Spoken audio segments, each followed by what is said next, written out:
Like literally I'm welling up because that happened here, man, in this studio.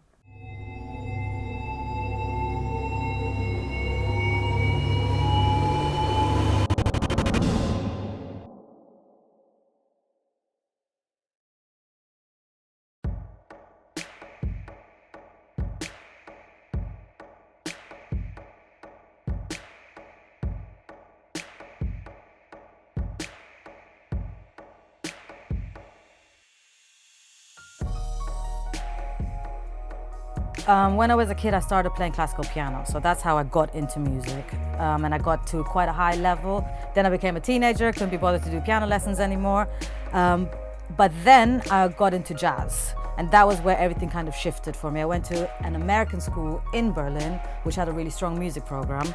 I then came to London to study at the Royal Academy, and it's only kind of in the last, I guess, 5 years or whatever, where everything has become this mishmash of jazz and everything else around me, and all my other influences.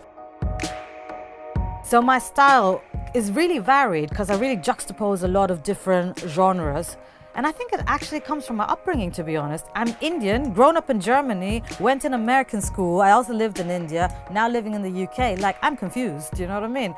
But apart from that, I don't like to put myself into a box, so sometimes I get hired to do acoustic tracks, so for JP Cooper or whatever. It's like very traditional production, and I love doing that because I can hire the amazing musicians I know.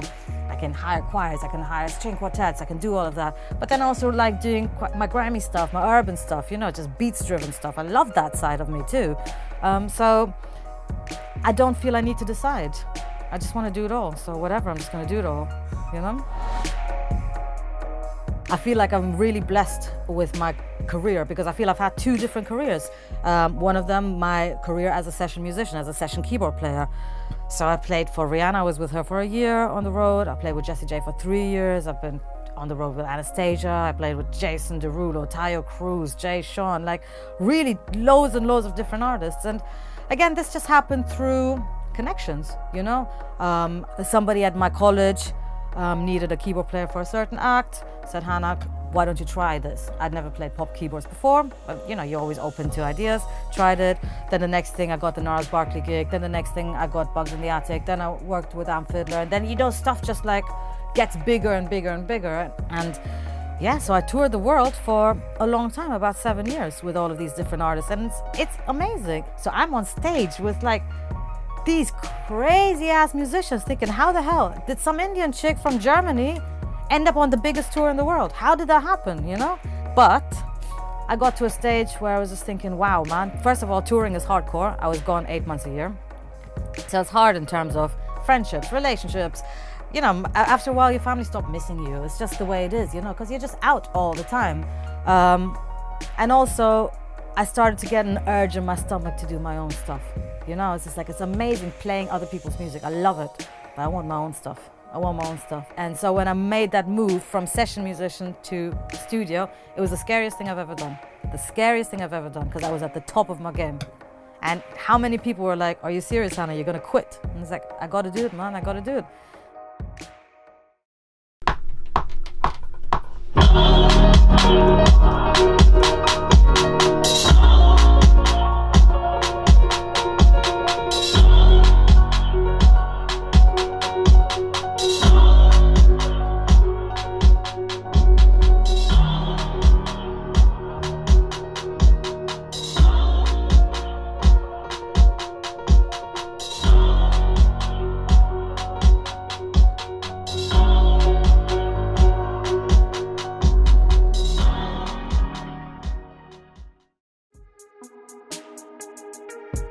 So why do I do what I do? I think about this a lot. I think about my purpose a lot. I think about my place in the world a lot. And I love music, and I don't know what else I would do with my life. It's all I think about. It's in my blood. I do it because I think music represents hope. When you have certain tracks, I know about myself, when I have bad days, I put on certain tunes and they get me through the day.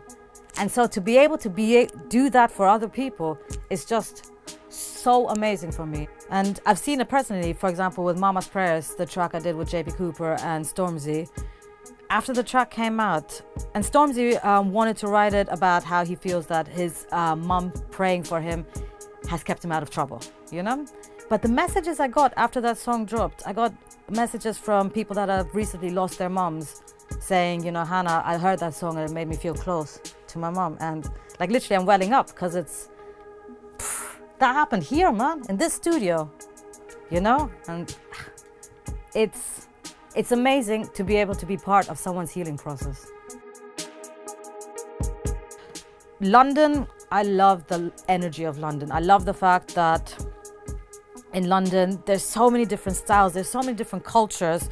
People are so educated about cultures as well. Also, I think something happens when you're struggling a bit. London is a hard city for all of us, yeah?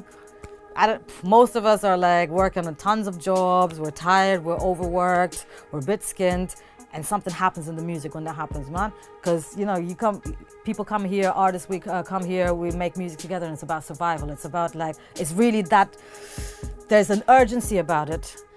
And that urgency, that's the groundbreaking stuff for me. You know, people come here and we ain't got time to work on stuff for too long. It's got to be fast because people have to go to other studios here, there. And something about that urgency, that stressfulness makes amazing music.